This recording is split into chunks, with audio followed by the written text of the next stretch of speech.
Hello and welcome. I'm Alexandra J. Johnson, and today we have one of my favorite people and favorite teachers, Catherine Ingram. And Catherine is an author and an international spiritual teacher, and for 20 years she has led Dharma Dialogues, which is amazing work that she does. And she's the author of Passionate Presence, A Crack in Everything, and In the Footsteps of Gandhi. And she leads retreats and workshops in the United States, Europe, and Australia. So welcome, Catherine. Thank you, my dear. Yes, I love talking to you. Yes. We have an easy flow. Definitely. Yeah, well, I think you're just an easy person. You are easy to flow with. And I'd love to start off with just some ideas from Passionate Presence. And I would love to start off with, what does Passionate Presence mean? Like, what is Passionate Presence, and what can we get from being passionately present? I used that particular title because sometimes if you just use the word presence, which gets bandied about a lot, there can be a connotation of this kind of withdrawn, kind of witnessing, sort of back here, transcended feeling about it. Mm-hmm. Sometimes that can be associated. So I wanted to put the word passionate in front of it to make sure everyone understands that what I'm speaking about is an engaged presence, that it's passionately alive, passionately caring, passionately empathic, genuine, delighted, all of those qualities that I mentioned in the book, that you're really here, embodied in this earth. And that this is where, this is where the game is going on. It's not, it's not in some transcendent imagined reality. It's here. Mm-hmm. So that's very specifically why I have that, adjective. Yeah, I love it. So passionate, how do we feel passionately, radiantly alive? Like, what are the... because I know so many of us want to feel that. We want to feel that aliveness, but for most people it's not that common to have that aliveness flowing within them. So what do we do about that? Well, my premise is that when we actually deeply relax into what we could call just our true, our deeper currents of being, actually that aliveness is found there. It's what's draining is when we're living very much in conceptual thought. Mm-hmm.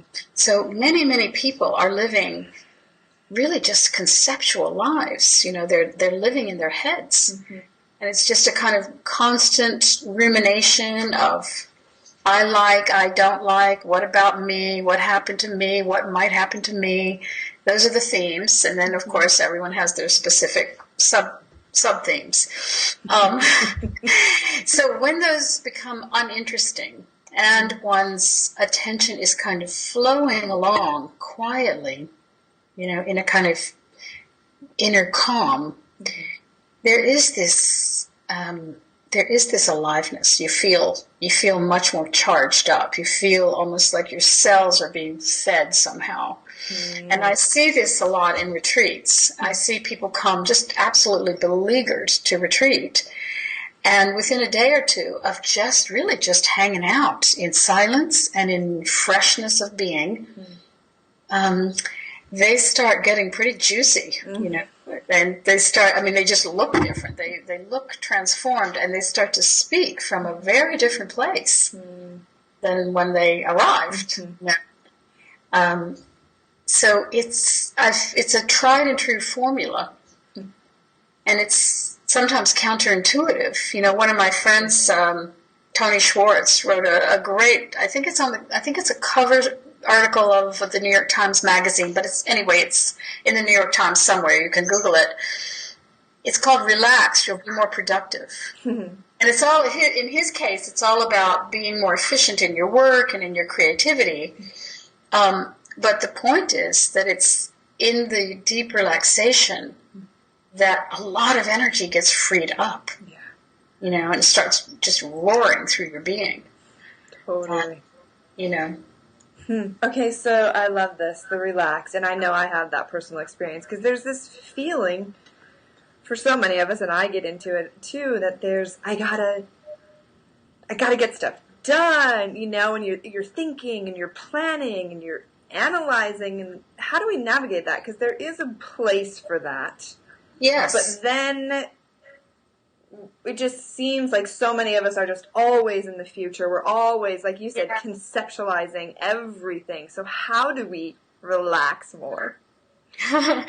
Well, the first step is to recognize the importance of it, and to actually, and some people are going to actually have to schedule it in, you know, like really be intentional and know that this is, you know, part of your job to stay sane and to be a mother and to be a person who has a creative work and a company and so on, that, you know, part of your actual job is to keep your system optimized, and the way to do that is to slot in plenty of what you could call downtime, but I would call it revival. You know, Totally. and you know, and I've noticed that in that, you know, in that just that relaxed sweetness of being, so many ideas come, so many ways of accomplishing things that are much more elegant and easy and efficient. You know, that you don't have to sort of do this whole labyrinthine, complicated, you know, morass that you can kind of cut through, like, you know, Alexandra cutting through the Gordian knot. You know, you just kind of in one slice get through the stuff, you know, and that you actually are able to see those efficiencies much more clearly from what I like to call your right mind and your right heart. When you're in that kind of deep space, and this wisdom intelligence starts. So, you know, in my own case, whenever there's a gnarly situation, any problem that arises, any circumstance that's difficult, I go to quiet. I go to silence, and I let that inform my next steps or my next words or my next plans. And inevitably, it's the easy way through. So it's just a habit for me. I mean, there's a natural tendency to think about a circumstance, you know, and one that's, of course, part of the process. But there comes a point when I know that I've covered all the ground that I can think about, and that now it's time for silence. I don't need to keep thinking about and going over and over, you know, just like a rat in a maze, around and around on the subject. I then dive into silence and just wait, you know, just wait. And sometimes, you know, the wait it can take longer than one wishes, you know, for the clarity to be so obvious that now it's time for action. But I've also learned to just try to not be too impatient with that, you know, and that it's better to you know, come from that deep well of silence. That's so beautiful. I love that you said habit, that it's become a habit for you. Because, like you said, it's counterintuitive for us to actually, when we have something happen or we're stressed or we're overwhelmed, to go into the silence and to go into downtime. For me, it's like, I've been practicing it for a while, but still, I feel like I should get up and just start crazy doing stuff. Yeah, clean the house. Yeah, do something. Take action. And of course there's a time for action, you know. Yeah. But sometimes we're busy taking action and we're just sort of in a muddle in our heads. Yeah. You know, so we're just kind of doing a fool's errand, you know. And just making more busy work for ourselves that is very exhausting and causes anxiety and all those things. So, yeah, these are habits. These are just, you know, life habits that one can start to if you recognize it as something that makes sense to you, that's the very first step. Yeah. And then you just make your own experiments, at whatever pace seems reasonable. In my own case, I've been making these experiments a very long time, and they're just getting simpler. Yeah. I love that, the experiments. Yeah. And seeing the value of it. I think what you said is so great because, for me and for women and talking with women, that, as you said, what did you say, revival is so essential for the modern woman. And they're just, and we have a hard time doing it because there's the kids, there's the family, there's the business. And yesterday, I was just tired. And my son took a nap and I had tons of things to do, and I, am practicing the habit, and I said, I am going to lay down and pet my dog. So I laid down for an hour and looked outside and pet my dog. Lovely, lovely. Exactly. It's exactly what I'm talking about. And Alexandra, another thing, for all of us in this culture, which is going faster and faster, we're living in information glut, every kind of, possible distraction, and a kind of weird pressure, maybe isn't quite the word, but something like that, some kind of expectation that we should be just producing all the time, just producing something. And there's a lot of attachment to people's sense of self-worth by how much they're producing. But really, let's look at this. First of all, what is all this production going on here? The earth is crying. The creatures are crying and are disappearing.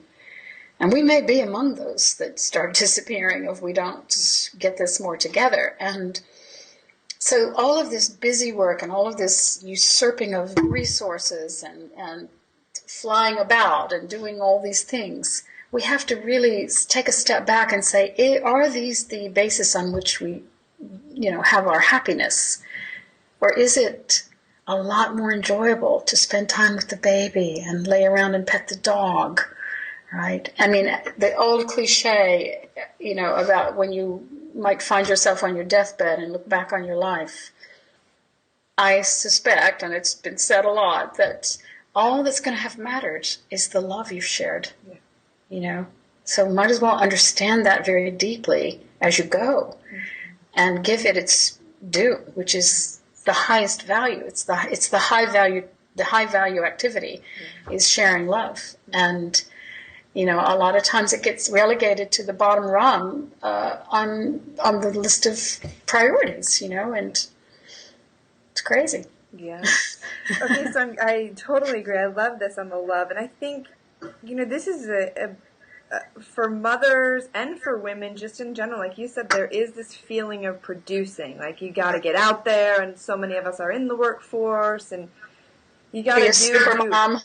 Yeah. Like it is. Do it all. Keep yourself fit. Go to the gym. Go to the yoga classes. Do your work. Make money. Do the kids. Find the right schools. Figure out the best stuff to eat. Clean the house. Everything. Yeah. It's a lot. Yeah. So what's your thought on that? Because I've been contemplating what has me when I get into that mode. What has me do that? And for me, there's like a self-worth, a self-love. So how does that, loving ourselves and being enough, just being, be good enough and great enough? Help us with that. Yes. Yeah, so it's, again, it's a kind of shift of attention to your deeper waters. And to begin to notice how when you're living in those deeper waters, you're actually living in a lot greater intimacy with the people around you. Totally. And that is extremely fulfilling. And you begin to realize, inevitably, when you're living in those deeper waters, you will see that people value you, that they value time with you. because people love having someone meet them in presence. They love to feel a sense of self-worth based on the fact that people are loving to be in your company, not based on the fact of what you've produced. Now, it's not to say it's not okay to produce things. Of course, we love being creative if that's part of what our natural flow is. Some people don't have that or that have that demand, you know. Some creatures are just different in that way, and that's fine. Yeah. So it's not to say that we don't do anything, but that we don't necessarily base our true self-worth on those productions and on those successes. And that we get very, very clear about that. And you can kind of see it more clearly when you think about how you respond to people who have a strong sense of presence and who, when you're talking to them, you have a sense that there's true empathy running back and forth between the two of you, that when you hurt, you can tell that they hurt a little bit as well, or that when you're happy, you can tell that it makes them happy. I like to say, you know when you're with someone who gets the beauty of your trip, right? You just know. And so you love being with that kind of person, right? Yeah. And I would propose more than you might love being with someone who is all about their accomplishments and their big productions, and who are moving from a kind of ego, which frankly has a lot of fear in it. But it often promotes itself not from its vulnerable, fearful place, but from an aggrandizement or from a braggatry. And we can feel when we're around that kind of person, it's a repelling. And it also brings up insecurities in us. Whereas when you're with someone who's just clear and free inside, being in their company is delicious, is soothing, right? And generally those people tend to be quite humble, right? Yeah. And anyone who knows themselves really well is going to be humble. So you just have to switch it around and ask yourself, how do I respond to certain people? Right. And realize, okay, I see the kind that I respond to, and I would like to be one of those types, So that's how the self-worth starts to be strengthened in that regard, and it's sort of the true self-worth. It's the self-worth of dignity, and dignity is not the opposite of humility. Dignity and humility actually go together. Beautiful. I like that. Yeah. So I love this deeper waters and this undercurrent of your being. And I know for myself, and I know for a lot of women, this isn't the case for every woman, but that men, more masculine men, tend to want to create, and they have the testosterone, and they love to just boom. Yes. And when we try to do that, it doesn't work so great. And that for me, and the women that usually come to my work want to go at a slower pace, and we get renewed by yoga and walking, and just we need a lot of that spaciousness. Yes, we do. But there's this feeling for a lot of women, I need to make a bigger difference. Like me just taking care of me, my husband, my family, or whatever they're doing, they feel like they're not making a big enough contribution to the world. So can you talk about that, of making a difference and contributing? Yeah, I mean, I would caution anyone with that kind of pressure, internal pressure, to examine, where is this coming from? Is it coming from a kind of creative urge that wants to express itself, right? That has a creative vision or, dream. If that's the case, well and good, follow your star. But if it's coming from let's say, the ego-based, fearful materialist that says, I'm not worthy, I'm not good enough, I've got to do something to, prove myself out there, then be careful, because that is never going to be satisfied. I know a lot of successful women who have reported this, that they hit one plateau that's really impressive, and yet that there's always someone on a higher plateau somewhere, and so that their motor is still running, and then they keep going, and they get to the next one, and it's still running. And we've heard so many people. Did it just go off a second? Yeah, but it's good now. Yeah. Okay, we've heard so many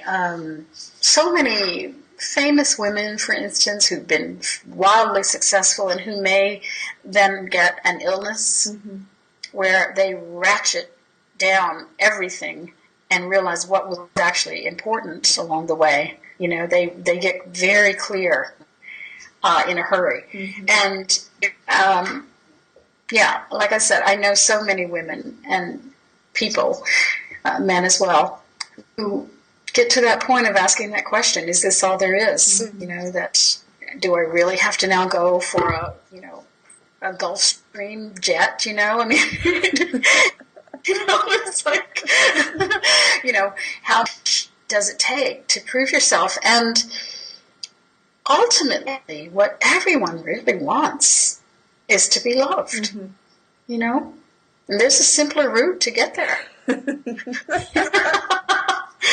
And also, back to the whole creative thing. I mean, what's been interesting to me in any of the creative projects I've done is how completely impersonal they feel.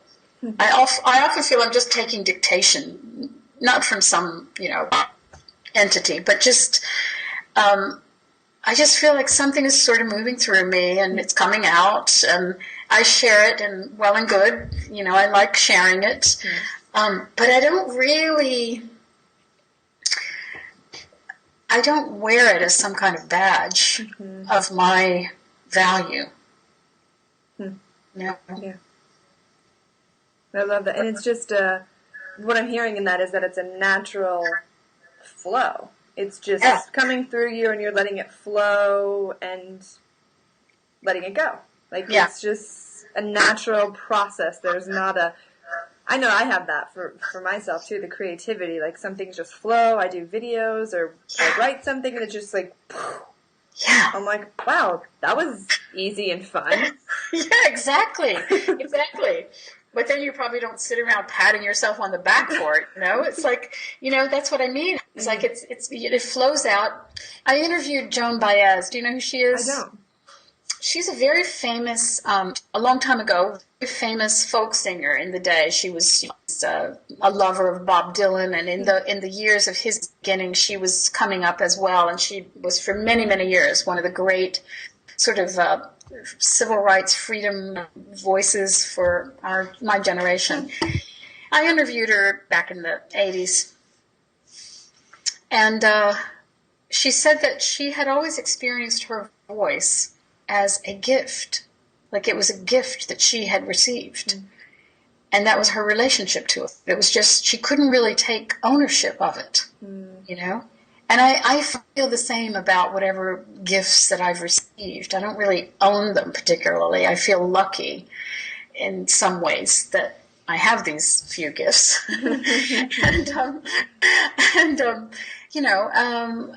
and so you have a very light relationship to your productions and to your talents. You sort of see it as like, it's sort of as impersonal and you can't really claim it as the color of your eyes, I like that. Now, of course, some people have talent and they develop it, and that takes work and effort, and, kudos to anyone who has done that and does that. Again, though, you from a vantage point of what I would say is wisdom. those talents and successes are not really, they're more a reason for humility than for any kind of self-aggrandizement. It's the humility that you were so lucky to be given a gift by nature, and then the opportunity to develop that gift. As we can look around the world and see that many people are gifted, but with not much opportunity. Definitely, yeah. Totally. And then also, I love that you're saying the gifted, too, and really coming back to, like, what's true and authentic for us. You know, some people, because I do think in our culture there is, like, this, if you're going to do something, you need to be an expert at it, or you need to try to go big, you need to be a multimillionaire. Like, it's just bigger, better, faster all the time. Yeah. And this has been a process for me. I've had people, I love doing videos and interviews, and I've talked to coaches and stuff, and they're like, you need to do a voice coaching, you need to go do film, you need to go, I'm like, there's nothing about that I want to do. Right. I just don't want to do it. I want to do it how I want to do it. Don't do it. Yeah. I have been told so many times in my life that I needed to go get some kind of, degree or medal or something from somewhere before I could be doing what I wanted to be doing. And I didn't do that. I always just did it my way, and it always worked out just fine. When I first started out as a young journalist, the only reason I wanted to be a journalist was that I wanted to find my own mentors and have time with them, just like you're doing. That I just wanted to talk to whoever I wanted to talk to. And then I had to think, well, why would they talk to me? And maybe we had this conversation on the last time, did we? I don't think so. Okay. So I decided to become a journalist. Well, all my friends, everyone I knew was saying, you don't have any credentials. You have no degree. You're going to be in competition with all these, young upstarts out of Columbia who have degrees in journalism, and from all over the country, actually, with degrees in journalism. And I just, either out of ignorance or, blind faith or something, I just went forward. I got a little tiny tape recorder. I started, getting people to sit down for an interview with me. And after I'd done a few, because I had done a few already and managed to get them published, more people would agree to it. And within a ridiculously short time, I was the go-to girl for a particular kind of interview, which was interviews about consciousness and activism. And, I began writing for all of the big alternative journals of that day with many cover stories and so on, with virtually no credentials at all, with no training, with no nothing. So I couldn't encourage you more to do it your own way, and it will have your own flavor, your own stamp of the uniqueness of how you see it and the level of wisdom in your heart as you go. Yeah, that's the true authentic path, right? Yes, it is. The author of your life. Like, yes. What's true for me? Exactly. Yeah, the author of your own life. Yeah.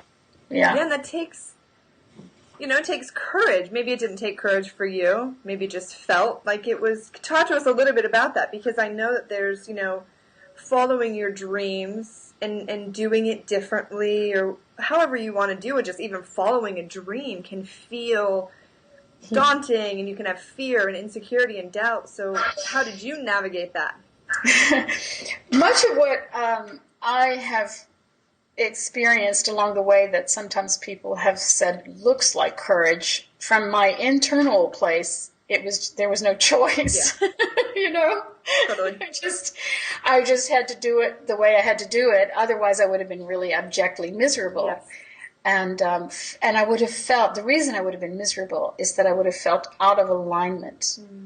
So one of the things that I have bowed to all my life is this feeling of inner alignment, with, my own,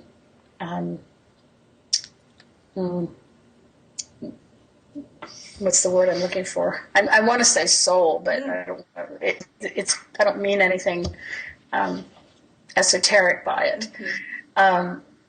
That's something that is the deepest, truest knowing kind of constantly demands a lineup. Yeah. And the reason is that I think any time we're compromised inside in any part of our lives, work, love relationship, anything that's not in high integrity, etc., it's costing RAM in the mind. It's unless you're a sociopath, and there are very few sociopaths, it's costing mental peace. And I'm not willing to pay that price. I don't compromise anything for my internal peace. I don't care if I ended up homeless. I just don't. It's just how I'm made. I don't take any pride in that. I'm just how I'm made. I'm too high strung to have any chatter on the line inside. That's great. The alignment, I love this, the alignment with your soul, your spirit, essence, yourself, whatever you want to call it. And the chatter on the line. So, I love this idea. It feels really, I can just feel it in my own body of like when you are in alignment and you feel that like passionate presence, there's that connection. Yeah. So how does somebody... We know, right? When we're out of alignment, we know. We do. We know. And we also know that sometimes we're out of alignment and it starts building up. And finally, you have to take action and, redress the disalignment. And when you do, there's this immediate quiet. No matter how hard it is, no matter what you had to give up, no matter what you had to say, or the consequences, or what it's going to cost you financially, whatever it is, you take the action, and suddenly things go quiet inside. You pay the price, and you pay the price that you had to pay for peace. Yeah. And because you've gone through that exercise enough, you start to become very good at preempting having to see it. You see it from afar. You see, okay, I'm not going to step into this quicksand because it's going to cost me my peace, no matter what the lure might be. Right. So do you think sometimes when we feel like out of alignment and we think it has to do with our job or with our friend or with our husband, and we think that we need to change them or change or leave our job or leave our husband, our wife, whatever, how do we know like what's really, really going on? Again, go to silence. You'll find the answer there. Go to quiet. Yeah. And really know that you're in quiet. Know that, it doesn't mean, okay, I'm going to sit down for 5 minutes and go to quiet and see if the answer's there, but rather keep setting this, keep putting the set point to silence. When when you're feeling off, and it might be that you need a week or 2 weeks for the silence to saturate through the madness, Yeah. But just keep going to the quiet, and with the intention of wanting to look at what is the root cause of this maladjustment. That's so beautiful. The quiet, the stillness, and I love that you said earlier too, being patient with that, or not being impatient with the process, because that can be, and I can feel a misalignment, and there's an off, and I'm like, what is it? What, and I have ideas and concepts and theories about it, but then what is it? What is it? And sometimes it takes weeks or months. Yes, absolutely. Like, oh, that's what was going on. Yeah, absolutely. Yeah, it does. It can take a long time. Retreats will really quicken it. Mm-hmm. Yeah, a 7-day retreat will usually get to the bottom of whatever murmurings are kind of hidden around and lurking about and are, pulling strings, but in work-a-day world, and as you're going along, it may take longer. That's fantastic. I would love to do a retreat. I'm on a parenting retreat, it's called. Yes, you're on a parenting retreat for a while now, so that's a fabulous retreat. I always joke, like it's a spiritual retreat that you don't really think, but you're going to be on a retreat for 18 years. I think John Kabat-Zinn said that, that it's the best spiritual retreat for 18 years. You will see all of your triggers, all of your impatience, all of your stuff. Yep, you're going to get a good look at it. Yeah. It's great. And it is so great, too, what children force us to have that passionate presence. Like, they don't settle for less than that.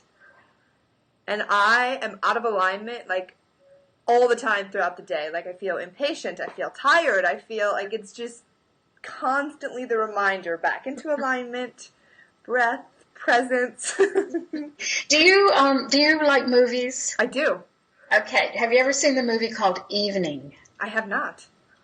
Okay, I recommend it for you and for any women watching this. It's a fabulous movie with an amazing cast. Claire Danes, Meryl Streep. It's so many. It's a fabulous, fabulous film. So there's a scene in the movie I'd love for you to see. And it's with Claire Danes in the kitchen, and she's cooking dinner, and she's got her 2 little kids there. Mm-hmm. So you'll know that scene when you come upon it. Okay. Oh my gosh, I'm totally going to rent it today. Yeah, it's fabulous. You'll love it. Okay. Yeah. I love that. Yeah. Beautiful. Okay, we'll check that out. All of us ladies, we can check out Evening. Yes, it's called Evening. Wonderful. So I'm curious on this just popped up. What about forgiveness? Mm-hmm. What's your... I know there's a lot of talk about forgiveness, but I'd love to hear your thoughts on, like, how do we navigate forgiveness? When is forgiveness needed? When do we know that we've forgiven? Things like that. Well, forgiveness is very powerful. But it doesn't mean necessarily that you're going to then be engaged with the person. There may be circumstances whereby you feel quiet in your heart and you feel no more rancor or ill will toward someone, but that you still recognize that you really have no business together, that maybe they play a little too rough, and so be it. They can play with other kids who play rough, but that, you realize it's a little too rough for you. And like that, that we can, part of forgiveness is just simply the recognition, it's just an understanding that creatures are as they are, right? And that they're operating from their own conditioning. And, there's a quote I really love. It's hard to attribute it because no one knows exactly who said it, but it's, be kind, for everyone you meet is fighting a great battle. And so there's an understanding in that often people act out in various ways. They're hurt and they hurt people. And, that's just inherent. It usually comes from pain. And all of that is true. And usually, if you look deeply enough into someone's behavior, you see how it was that they were not in their right mind and heart. They were in their madness. They were in their neurosis. They were in their fear.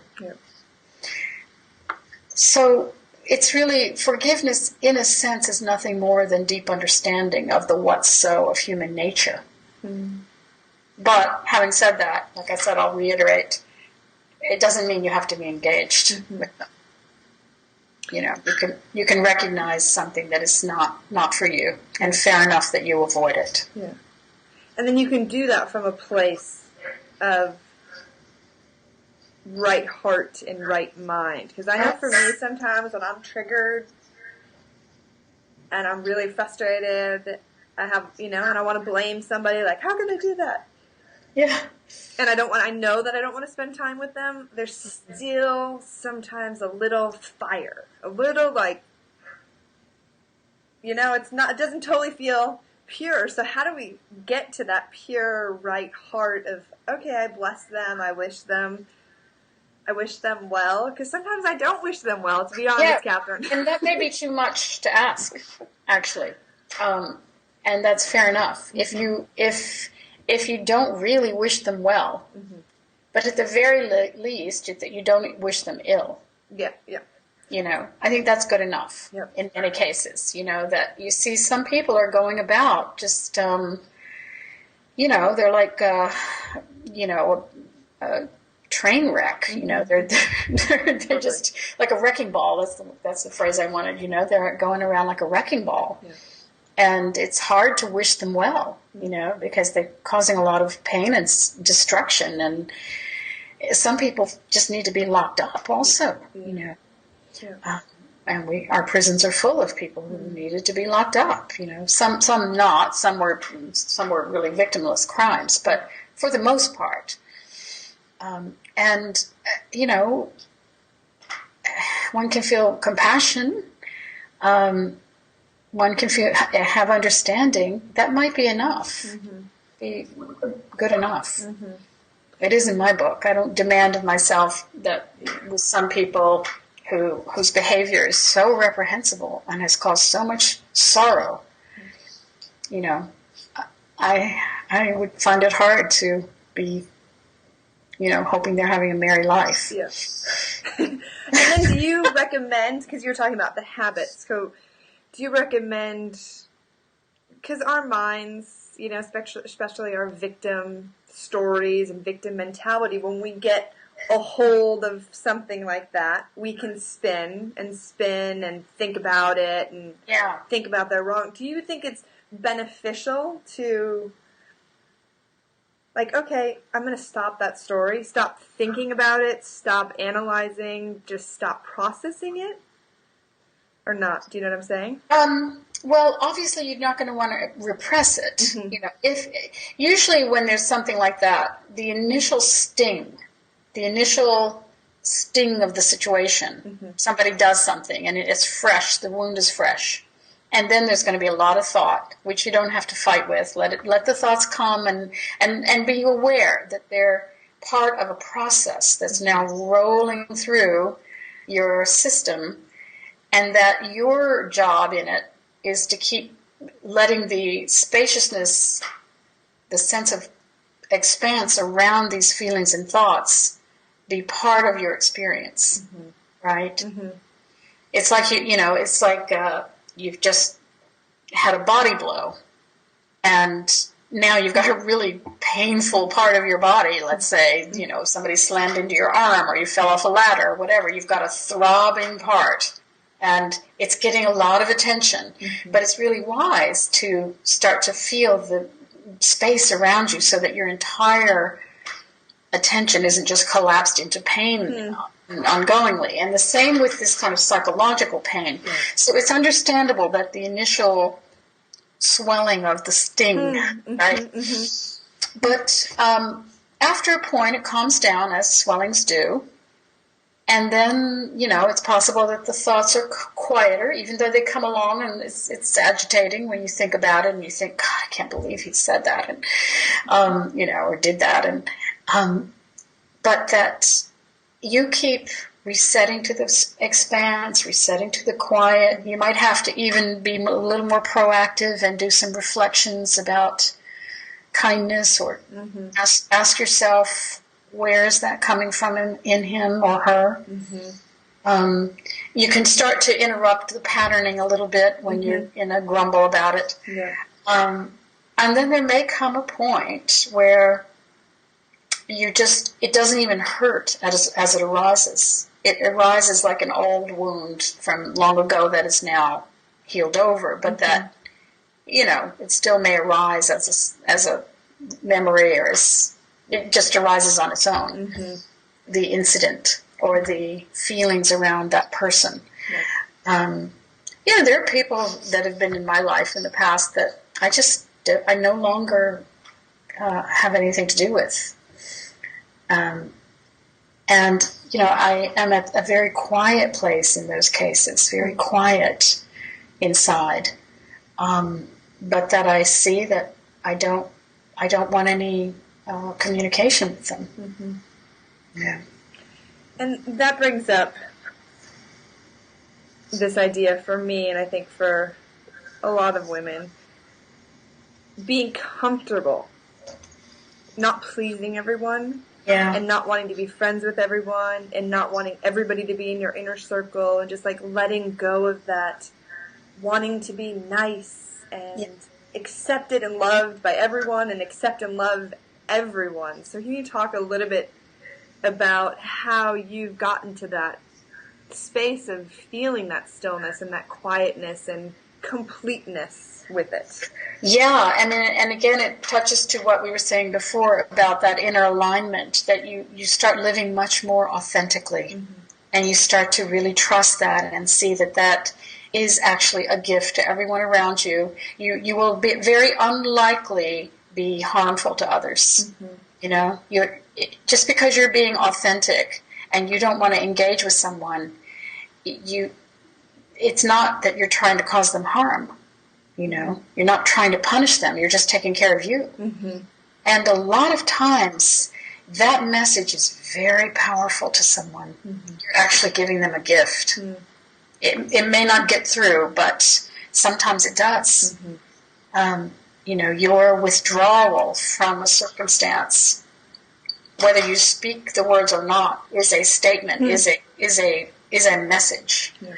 And so you begin to trust your own instincts, your own attractions, your own repellings.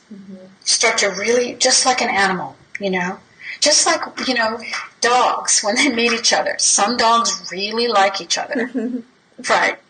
Some dogs fight who never fought with any other dog. Right? Their chemistry doesn't work, right? And we lose sight of our true animal nature often, based on all these laid upon stories of trying to be nice, and especially for we women, having to kind of be nice and, not be a bitch. Yep. Totally. And so I think there's a middle way, that you don't have to be a bitch, and you don't have to be overly nice when you don't feel nice about something, that you can just be authentic in a direct way, even in a kind way, but that you're authentic, and clear. Yeah. Sometimes you have to say something that is just the hard truth, and you don't relish having to say it, but sometimes you do have to say it. So these are all the ways in which this inner alignment becomes second nature to you. You will start to feel when you're off. You'll start to feel a nervousness inside. You'll start to notice that there's a lot of mind rumination happening, a lot of chatter on the line, like I said. And it's the sign to, rectify. Yeah. The alignment, I love that too, the getting in alignment, because I know that for me there's been times where something needed to shift, or I needed to say no, or I needed to change something, and I wanted to be nice, and I wanted to be liked, and I could feel, I don't want to ruffle the feathers, it's okay, it's alright, and I'm like, no, it's not okay, I've got to say something. So. And how many times have we, walked away from a certain circumstance that we didn't speak our truth, and you walk away and you feel sick inside. Yes, totally. You feel just sick and mad at your own self, you know. And so, yeah, it's, again, make the experiments, I would say to you and everyone listening, you know, just make these experiments on your own, you know. And in the quiet, you can rely on your good nature to be what speaks. And if you happen to say something that you wished you hadn't, then you apologize. Right. And then I love that, having the experiment mindset, right? Yes, that's right. Yes. Because we want to get it right. We want to do it perfect. We don't want to totally screw it up. And it's right. It's an experiment. Yes, that's right. Yeah. And it has you don't have to get it right every single time, where, you know, you just notice that I'm making an experiment and that or that didn't, you know. Yeah, totally. And I found that I've had to experiment with how I say no to things. And I look at some things and I'm like, I did not navigate that as gracefully as I could have. But it was an important step for me to kind of start standing in that alignment and being comfortable being uncomfortable. Yeah, perfect. Yes, exactly. Yes, because there are plenty of times when we have to say something that we're not entirely comfortable having to say it, because we know there's going to be a repercussion or someone might be disappointed, or but that we know that this is actually for the greater good, that it's for the greater good for the whole system. Right. Yeah. So wonderful. Okay, so I have one more topic I'd like to cover with you. Okay. And you talk about organic death in passionate presence. So I would love to talk to you. I'd love to just hear your thoughts on organic death and how contemplating death can help us be more passionately present and have that presence. Yes. And of course, not to be morbidly obsessed with death, but that, you know, long ago, Carlos Castaneda said that his teacher, Don Juan, had recommended to have death over your left shoulder, you know, just to have a kind of relationship with knowing that this is a time-limited run, and that it puts a certain, it puts a certain value on each day, you know. There's a limited number of heartbeats that are going to be the number of heartbeats of you in this life and me. I have a lot fewer probably left than you do. And, you know, to just understand that's the inevitable trajectory that we are on, and to let it be an ally. Let it be a guide of sorts that, you know, you really want to live well. You want to, again, another one of the spiritual cliches is that people say that people are much more afraid of not having lived than of dying. You know, and so you want to really live while you're here. You know, live well, live big in your heart, and love, you know, freely, and tell the truth, and, you know, basic things that make this life really worthwhile, and happy and clear. So what do you know, because there is this, I mean, we're all going to die. Some people don't believe that, but I believe that we're all going to die, that it is going to happen. Yeah. And I think the evidence is in. Yeah. But there's like this feeling of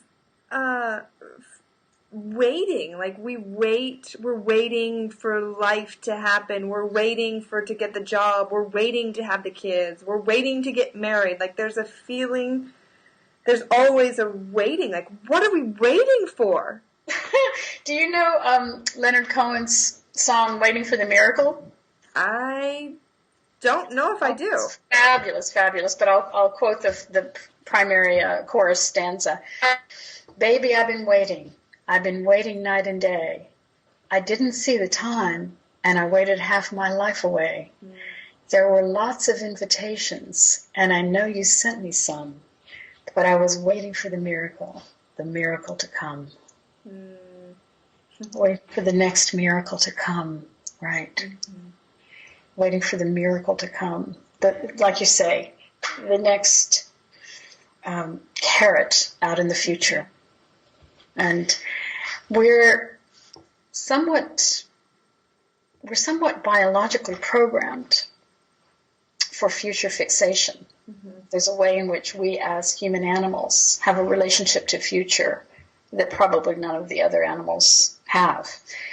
So it's encoded a bit because we plan a lot. Mm-hmm.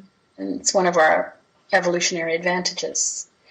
But we, I think, have taken it too far, all this planning. Mm-hmm. And so you can superimpose attention and awareness on this biological conditioning. You don't have to just be stuck with biological conditioning. Mm-hmm. And you can start to habituate in living it very much in present awareness. Mm-hmm. And that is really the way to honor the life, you know. It's like the old Zen story. A guy he loses his footing on a path and he falls off the cliff and he grabs hold of a branch. And he looks up and he sees there's a tiger above him waiting. And he looks down and there's another tiger below. And he notices at that moment there's some wild strawberries growing on the side of the hill where he's hanging. Mm-hmm. And he picks one and he tastes it, puts it in his mouth. The last line of the story is how sweet it tasted. Mm-hmm. Right? And that is the perfect metaphor for us. We've got a tiger above, a tiger below. Right? Mm-hmm. We might as well taste these strawberries and, you know, feel the air on your skin. If it's raining and you're walking in the rain, walk in the rain and feel it. Yeah. You know, don't have a big story. Oh God, it's raining. I'm getting wet. You know, feel the rain. Mm-hmm. You know, mm-hmm. I've just been through the most intense cold winter here in New York, having lived my last 30 years mostly in tropical and subtropical and semi-tropical places. Most of those years. There were some years in Portland when I was there, but anyway, haven't been in this cold a winter in a long time. Mm. And I was really into it. Mm. I built fires and I watched the snow. I mean, I had such a relationship to the winter, right? Mm-hmm. It was so alive. I felt so alive in it, you know. Mm-hmm. I love the relationship. The relationship to the winter, the relationship to our life. Like, yes. Relationship. Yes, yes. And then it just accepting reality, right? Like for me, like, and you've talked about this habit many times, my current practice and habit that I'm working on is accepting this is life. This is my life. Like right now, like I am changing a diaper or my dog just pooped on the floor or whatever. Yes. Like, this is it. This is it. Here it is. Yes, exactly. Here it is. Yeah, this is it. Love that. Yeah, you know, sometimes you think, oh, when the baby's sleeping through the night, or when I finally, whatever it is, I get the job or I get out of debt, then life will be there. And you know, I'm 35 and I look at my life and I'm like, I've been waiting for miracles, and I've missed some of my life. You know, in that, and it kind of, I feel emotional about it. Like, oh gosh, I don't want to miss my life. You don't want to miss any more, right? Yeah. Well, you're young enough not to miss much of it. So, I want to maybe in closing, I want to tell a true story. These friends of mine, a gay women couple, had a child 8 years ago. Mm. And he died of a brain tumor a year and a half ago. Wow. But they've just had another baby about 3 weeks ago. Mm. And one of the two moms said to me, I was just with them in the city, one of the two moms said to me, you know, I find myself just staring at this baby boy. The other one was a boy as well, she said. And she said, with our first child, I was always looking at him and imagining him at 7 and imagining him as a young man and she said, I am so immersed in the now with this child. I have no desire for this to go any faster than it's going. In fact, I'd like to slow it down and really experience this babyhood. And I'm so touched by that. She really got it. And just drink in every precious moment of this. Yeah. Yeah, beautiful. Oh, tears in my eyes as a mother, and just that for all of our relationship, all areas of our life, to really don't rush to the finish line. That's right. Don't rush to the finish line. Really, what a booby prize that would be. With death waiting there. You're like, oh, wow. Okay. Fantastic. Well, can you share where we can find more about you? Yes. About you? On my website, catherineingram.com. Okay. Wonderful.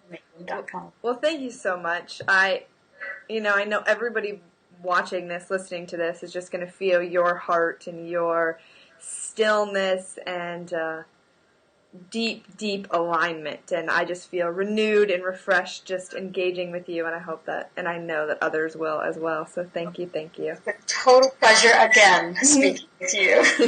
Yes. Okay. Thank you. Okay, Alexandra. Bye. Okay, bye.